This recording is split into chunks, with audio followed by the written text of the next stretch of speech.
नमस्कार साथियों, अभी एक वीडियो निकल कर आ रहा है रवीश कुमार ऑफिशियल का, जिनका टाइटल है कहाँ हैं दुनिया के नेता, गांजा में बम और भूखमरी का कहर।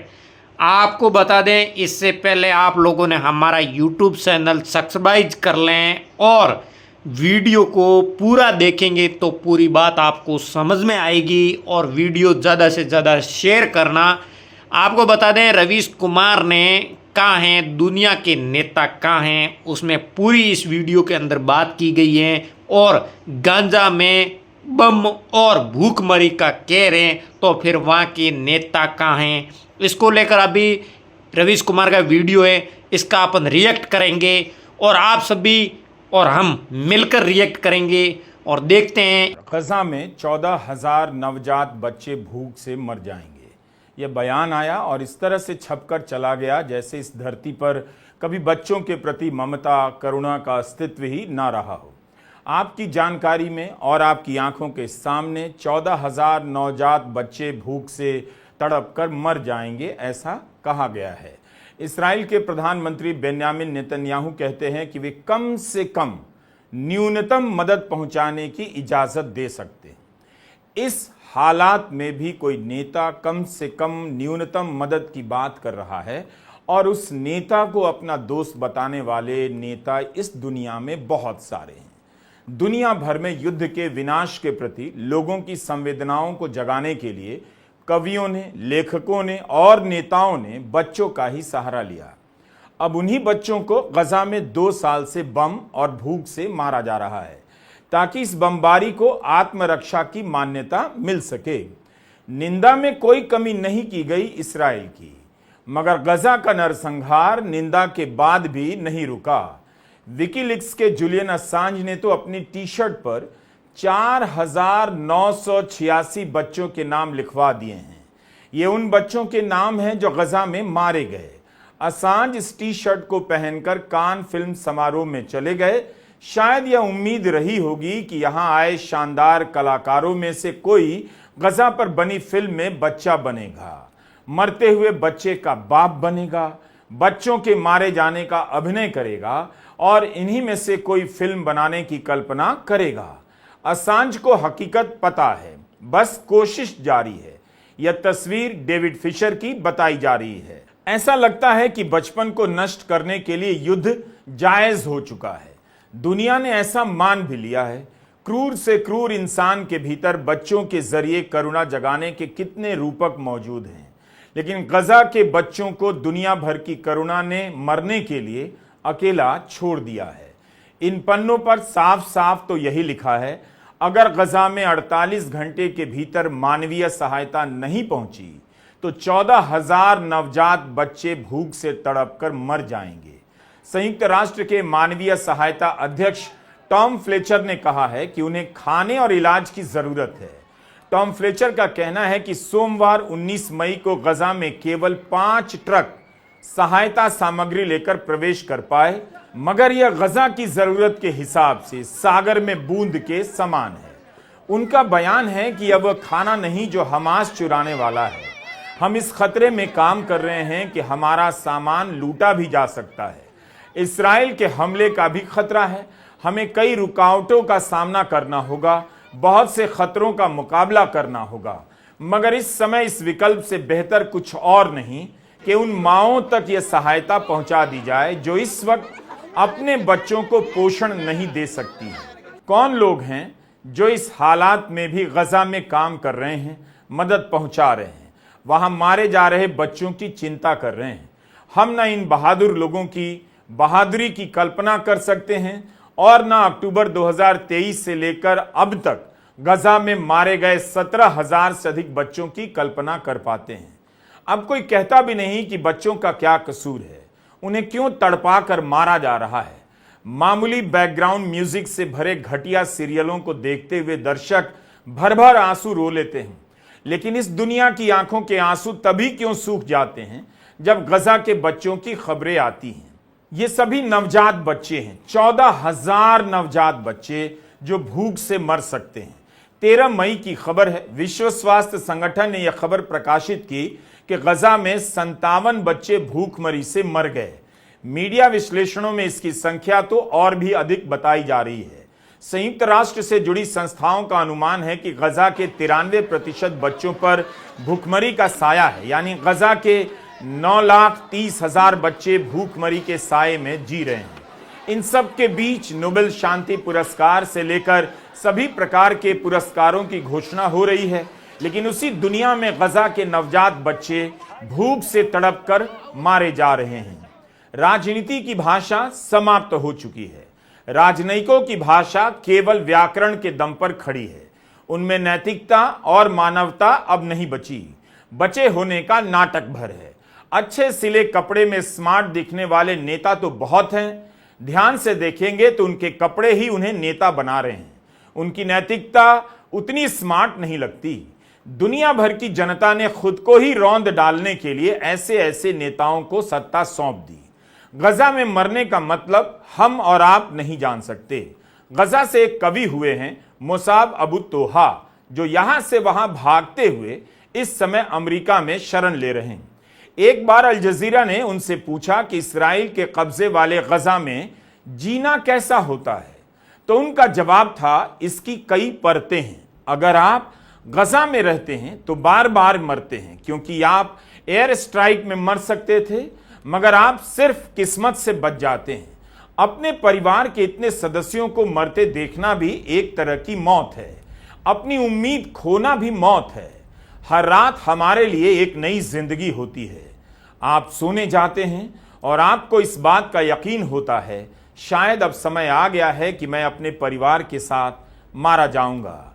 इसलिए यहां कई बार मरते हैं, क्योंकि आप अपने आप को मृतकों की गिनती में हर रात देखते हैं। मेरा 4 साल का बेटा जानता है युद्ध क्या है।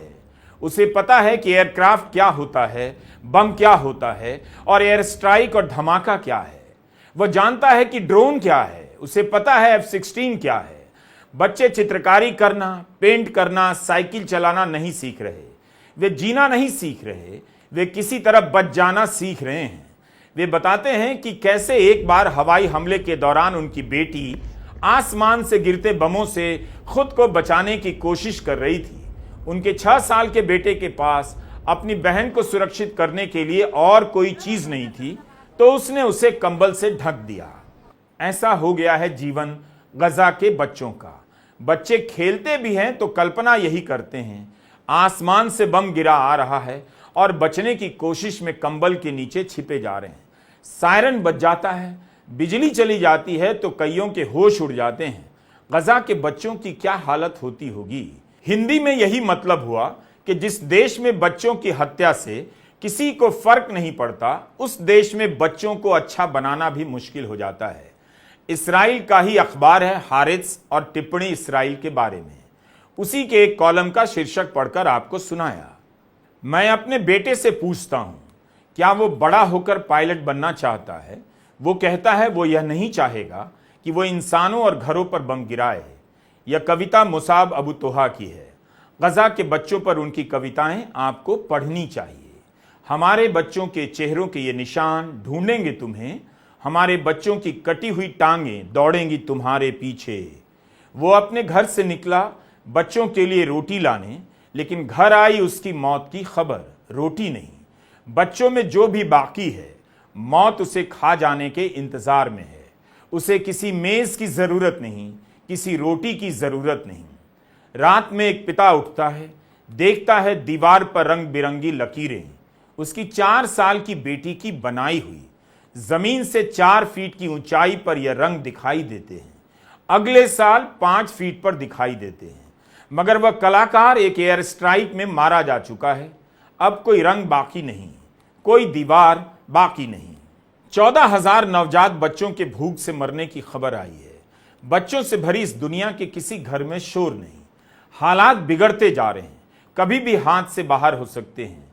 फिर भी किसी नेता का समर्थक चीख नहीं रहा कि वह आगे जाए और बमबारी रुकवाए। सब के सब उसी से मिल रहे हैं जो 2 साल से बेलगाम बम बरसाए जा रहा है। इस्राइल की निंदा, आत्मरक्षा के अधिकार को लेकर फर्जी बहसें चल रही हैं।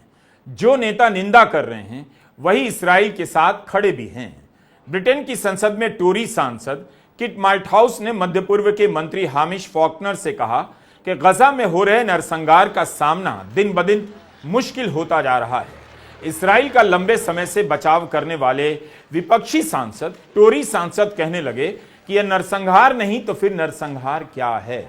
जब लोग मुड़कर इतिहास की तरफ देखेंगे तब पाएंगे कि एक देश के रूप में हम कहां गलत थे। ब्रिटेन की संसद में विदेश सचिव डेविड लैमी ने घोषणा की है कि ब्रिटेन इसराइल से अपने व्यापारिक रिश्ते नहीं रखेगा। लैमी ने कहा कि दुनिया हमें देख रही है, जज कर रही है, इतिहास हमें जज करेगा। गार्डियन अखबार के कॉलमनिस्ट ओवेंस जोन्स ने इसी पर एक पन्ना खर्च कर दिया है कि नेताओं को अब फर्जी तरीके से कयामत के दिनों की चिंता सताने लगी है। तब वे अपने अपने ईश्वर के सवालों का सामना कैसे करेंगे? 2 साल तक बमबारी का समर्थन करने वाले, नरसंहार का समर्थन करने वाले इन नेताओं पर अब कौन यकीन करे कि वाकई इन्हें ईश्वर का डर सता रहा होगा, कयामत के दिन की चिंता सता रही होगी। मूल बात है कि ब्रिटेन कर क्या रहा है। इसराइल के 2 वरिष्ठ मंत्रियों पर प्रतिबंध लगाया गया, लेकिन वह रोक तो नहीं सका और ना ही कुछ ठोस कर पा रहा है ताकि इसराइल रुक जाए। एक तरफ प्रतिबंध लगाता है, दूसरी तरफ अंतर्राष्ट्रीय कोर्ट के सामने ब्रिटेन इसका बचाव करता है कि इसराइल को F-35 लड़ाकू विमानों की जरूरत है। ब्रिटेन के प्रधानमंत्री केट स्टारमर भी कह चुके हैं कि गजा में बिजली, बत्ती और पानी बंद कर इसराइल ने सही काम किया। बाद में खुद ही इस बयान से मुकरने लगे। इसराइल के एक विपक्षी नेता हैं, पूर्व जनरल हैं, यार गोलान। इनका एक बयान है कि हम एक ऐसी सुबह देखना चाहते हैं जब नदी और समंदर के बीच रहने वाले 70 लाख फिलिस्तीनी गायब हो जाएं। अब कह रहे हैं कि अब उनका देश हॉबी की तरह बच्चों को मार रहा है। ब्रिटेन ने तो इस पर दस्तखत किया है कि कहीं भी दुनिया में कहीं भी नरसंहार होगा, उसे रोकने की नैतिक जिम्मेदारी अपने ऊपर लेगा। क्या ब्रिटेन कुछ भी बढ़कर नरसंहार को रोकने के लिए कर पा रहा है, या अब उसकी हैसियत नहीं? यह सब खाना पूर्ति की बातें हैं। अमेरिका के आगे उसकी अपनी इतनी हैसियत है कि वह विरोध कर सके, हम सब जानते हैं। कनाडा और फ्रांस के साथ नरसंहार की निंदा कर देना अलग बात है, लेकिन सवाल है कि इन देशों से यह नरसंहार अभी तक रोका क्यों नहीं जा रहा है। ब्रिटेन के पूर्व नेता प्रतिपक्ष ने संसद में खड़े होकर सवाल किया है कि ब्रिटेन की सरकार इसराइल को हथियार देना कब बंद करेगी, उसकी सैन्य मदद कब बंद करेगी। F-35 विमानों से 60,000 लोगों की मौतें हुई हैं। ब्रिटेन की सरकार कब इस विमान के पुर्जों को इसराइल भेजना बंद करेगी। ब्रिटेन के विदेश मंत्री ने संसद में खड़े होकर कहा है, उन्होंने इसराइल को सीधे तौर पर F-35 के पुर्जे देना बंद कर दिया। सिर्फ तभी वह इसराइल तक पहुंच रहे हैं जब हम यह नहीं जानते कि आखिर में उन्हें किसने खरीदा। Even if the minister can't condemn what is obviously an act of genocide, could he tell us in clear terms, are we still supplying parts to F-35 jets that do find their way to Israel, that do take part in the bombardment of Gaza? And are there still flights going from RAF Akrotiri over to Israel that are carrying military equipment that can be used either to bomb Gaza or to undertake military action against the people of the West Bank? To be clear, Madam Deputy Speaker, the decisions that we take on arms bind every part of the UK government. We are a government committed to abide by our international legal obligations, and we will continue to do so. Let me be clear again on the position on F-35s. Where F-35 sales were directly to Israel, and whether that is in relation to any particular component, those sales have been suspended. Where the sales are to a global pool, which is necessary for the continued function for the global F-35 programme, that has not been suspended. Where sales go to a global pool, it is clearly possible that they could find final destination in Israel. But to suspend our provision of components to the F-35 global pool would in effect be to render the F-35 programme inoperable. And it is on that basis that we set out the decisions that we took in September. यह economist है, खुद को सम्मानित पत्रिका कहलाती है। 2 नवंबर 2023 को इसी का संपादकीय है कि इसराइल को अपनी लड़ाई जारी रखनी चाहिए, लेकिन अब यह पत्रिका भी लिख रही है कि गजा पर हमला बंद हो जाना चाहिए। रूपर्ट मर्डोक का टाइम्स भी लिख रहा है कि हमने गजा के खौफनाक मंजर को देखने से अपनी आंखें क्यों बंद कर ली हैं। जबकि यही टाइम्स इस्राइल का समर्थक था। हम नहीं जानते कि अंतरात्मा के स्तर पर यह बदलाव है या गजा को किसी और तरीके से हड़पने के लिए युद्ध को रोकने की बात है। पश्चिम का मीडिया नरसंहार का समर्थक बना रहा। एक दिन वह युद्ध रोकने की बात करता है, इसका मतलब है उसके पन्ने पर लिखने के लिए कोई समाचार नहीं होगा। खाली जगह को भरने के लिए युद्ध रोकने की बात लिख दी गई होगी। सर्वाधिक पतन के इस दौर में गनीमत है कि होम डिलीवरी वाला जरूरत की सारी चीजें आपके घर पहुंचा देता है। सब कुछ खत्म होने के इस दौर में दुकानों का घर तक चलकर आ जाना ही बदलाव की उम्मीद है। आत्माओं पर अब किसी बात का बोझ नहीं पड़ता। किसी बच्चे के रोते रोते मर जाने की खबर से दुनिया रुक नहीं जाती।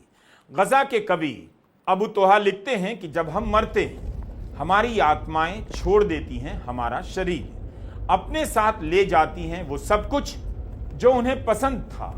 परफ्यूम की बोतलें, मेकअप, गहने, पेन। गजा में हमारे शरीर और हमारे कमरे ध्वस्त हो जाते हैं। आत्माओं के लिए कुछ नहीं बचता। हमारी आत्माएं भी हफ्तों तक मलबे के नीचे दबी रह जाती हैं। गजा के नरसंहार ने युद्ध के चित्रण के सारे रंगों को सुखा दिया है।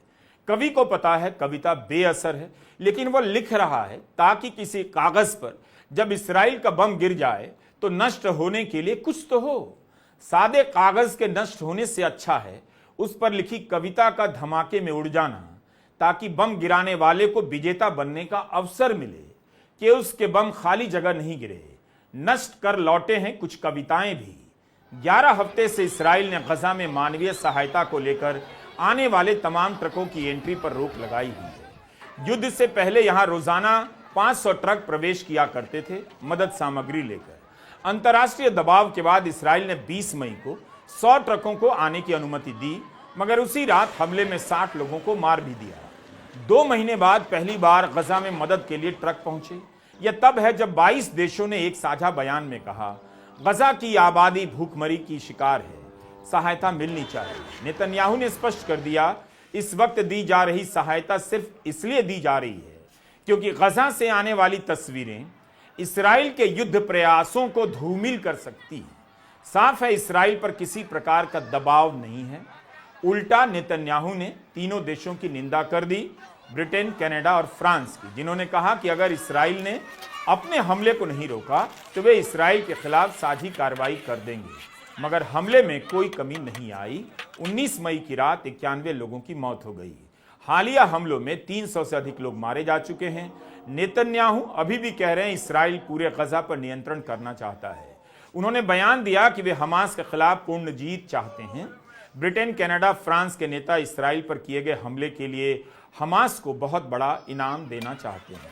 इसके अलावा नेतन्याहू ने यह भी कहा कि यह युद्ध कल खत्म हो सकता है, मगर तभी जब सभी बंधकों को रिहा किया जाए, हमास अपने हथियार डाल दे, उसके नेताओं को देश निकाला दे दिया जाए और गजा की सैन्य क्षमताओं को खत्म कर दिया जाए। गजा में लोगों को अपने घर छोड़ने के लिए कहा जा रहा है। खान यूनिस के इलाके में अप्रत्याशित हमला होने वाला है, ऐसा बताया जाता है। गजा की सारी आबादी यहां से वहां भागने के लिए मजबूर है।